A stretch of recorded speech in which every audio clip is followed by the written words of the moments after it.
Baiklah anak-anak sekalian, kita lanjutkan materi kita pada saat ini, yaitu klasifikasi materi dan perubahan materi. Yang dimaksud materi di sini bukan berarti uang ya, tetapi materi itu, coba kamu perhatikan gambar ini. Ada gambar orang, ada gambar bunga, ada gambar teh dalam gelas, ada gambar kalkulator, dan lain-lain. Jadi apa hubungannya dengan materi kita hari ini? Ini merupakan contoh-contoh daripada materi yang ada di sekitar kita. Jadi, materi itu adalah segala sesuatu yang memiliki massa dan menempati ruang. Itu pengertian daripada materi. Jadi, bagaimana dengan udara dalam balon ini? Ayo. Apakah itu termasuk materi? Betul. Itu adalah termasuk dalam kelompok materi. Kenapa? Karena di dalam balon ini ada udara. Tadi dikatakan bahwa segala sesuatu yang memiliki massa dan menempati ruang disebut dengan materi. Jadi, kita perhatikan balonnya. Sebelumnya balon ini masih kempes, setelah ditiup, balon akan mengembang. Yang di dalam balon ini ada udara. Apakah dia dapat menempati ruang? Dapat. Udara sekarang berbentuk balon dan ada di dalam balon. Apakah dia memiliki massa? Tentunya iya, dia memiliki massa. Jadi, udara dalam balon juga termasuk materi. Oke, baru dalam pengelompokan sifat materi. Seperti yang sudah kita ketahui, sifat materi itu dibagi atas 3 bagian, yaitu padat, cair, dan gas. Coba kamu perhatikan gambarnya, gambar zat padat, cair, dan gas. Sifat materi berbentuk padat, bentuk dan volumenya tetap selama tidak ada pengaruh dari luar. Artinya pengaruh dari luar itu, misalnya ada batu. Jika tidak kita pecahkan batu dan tidak kita kecilkan, jadi batu itu volumenya akan tetap dan bentuknya akan seperti itu. Sampai kapanpun jika kita tidak memecahkannya atau lebih mengecilkan batu tersebut. Baru yang kedua, zat cair.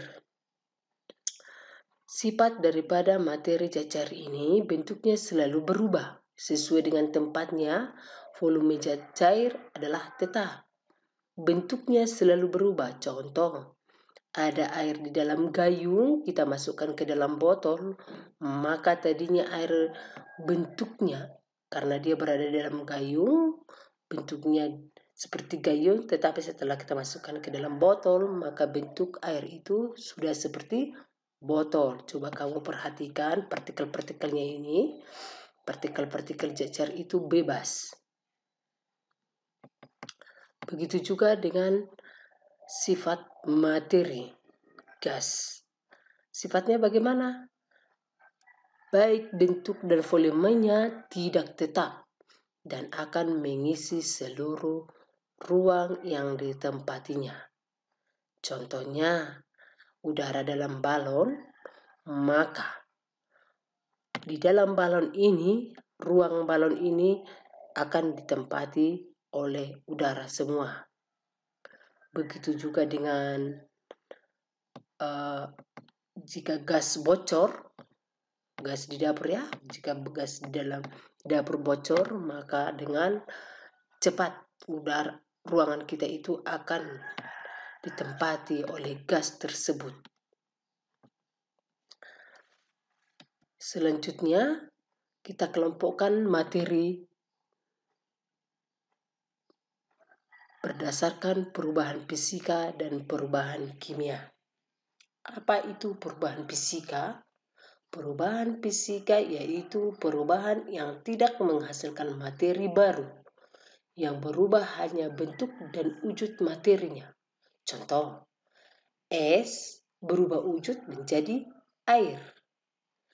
Air dipanaskan akan berubah wujud menjadi uap air. Lilin meleleh, pelarutan garam. Itu adalah contoh daripada perubahan fisika. Yang berikutnya perubahan kimia. Perubahan kimia atau reaksi kimia yaitu perubahan yang menghasilkan materi baru. Contoh, kita membakar kayu dan kertas maka akan berubah menjadi abu. Besi kita biarkan lama-lama akan berkarat, ya. Nasi menjadi basi. Jadi itu contoh dari perubahan fisika. Baik, sampai di sini sudah jelas. Sekarang masuk kita pada unsur, senyawa, dan campuran. Unsur zat tunggal yang tidak dapat diuraikan lagi menjadi zat lain dengan reaksi kimia biasa. Unsur dikelompokkan menjadi 3, yaitu unsur logam, unsur non-logam, dan unsur semi-logam. Yang pertama, unsur logam. Ciri-cirinya putih mengkilat, titik lebur rendah, dapat menghantar arus listrik, dapat ditempa, dapat menghantarkan kalor atau panas, pada umumnya berupa zat padat. Ini contoh-contohnya, ada krom, ada besi, ada nikel, tembaga, seng, platina, emas, dan lain-lain. Yang kedua, unsur non-logam. Ciri-cirinya tidak mengkilat, penghantar arus listrik yang buruk, tidak dapat ditempa. Contohnya fluor, brom, jodium. Yang ketiga, unsur semilogam atau metaloid, yaitu memiliki sifat di antara logam dan bukan logam. Contoh, silikon, germanium. Itu mengenai unsur. Yang kedua, senyawa. Senyawa merupakan gabungan dari beberapa unsur yang terbentuk melalui reaksi kimia. Senyawa memiliki sifat yang berbeda dengan unsur-unsur penyusunnya. Contoh, H2O. H, gas sangat ringan, mudah terbakar. O, gas yang diperlukan oleh tubuh. H2O itu adalah unsur dari air. Baru yang berikutnya NaCl. Na memiliki sifat logam yang ringan, Cl gas beracun. NaCl itu mineral yang sangat dibutuhkan oleh tubuh, yaitu garam. Ini adalah garam. Oke. Ini ada beberapa contoh-contoh daripada senyawa. Coba kamu perhatikan, itu asam asetat. Asam asetat. CH3COOH. Manfaatnya juga makan, ya. Selanjutnya ini amoniak. Itu pupuk, asam askorbat, vitamin C, kalsium karbonat, bahan bangunan, soda kue, membuat roti, karbon dioksida penyegar minuman. Aspirin mengurangi rasa sakit, magnesium hidroksida obat penawar asam, asam klorida pembersih lantai, natrium klorida garam dapur, natrium hidroksida pengering, sukrosa pemanis, asam sulfat pengisi aki, urea adalah pupuk. Ya, ini ada senyawa beserta manfaat dan juga rumus kimianya. Itu adalah contoh-contohnya. Baru yang berikutnya campuran. Apa itu campuran? Campuran adalah gabungan beberapa zat dengan perbandingan tidak tetap tanpa melalui reaksi kimia. Ya, tadi sudah tahu kita apa itu senyawa dan unsur. Sekarang kita campuran. Apa perbedaan campuran dengan senyawa? Coba kamu perhatikan. Campuran bentuknya tanpa melalui reaksi kimia. Sedangkan senyawa terbentuk melalui reaksi kimia. Perbedaan yang kedua, perbandingan massa unsur dan senyawa tidak tetap. Sedangkan perbandingan untuk senyawa massa unsur tetap. Yang ketiga, campuran tersusun dari beberapa unsur atau beberapa senyawa. Sedangkan senyawa tersusun dari beberapa unsur saja. Perbedaan yang keempat, sifat campuran. Sifat komponen campuran campuran sesuai dengan sifat-sifat masing-masing. Sedangkan sifat komponen penyusun senyawa berbeda dengan aslinya. Perbedaan yang kelima, itu campuran melalui proses fisika, komponen penyusun campuran dapat dipisahkan.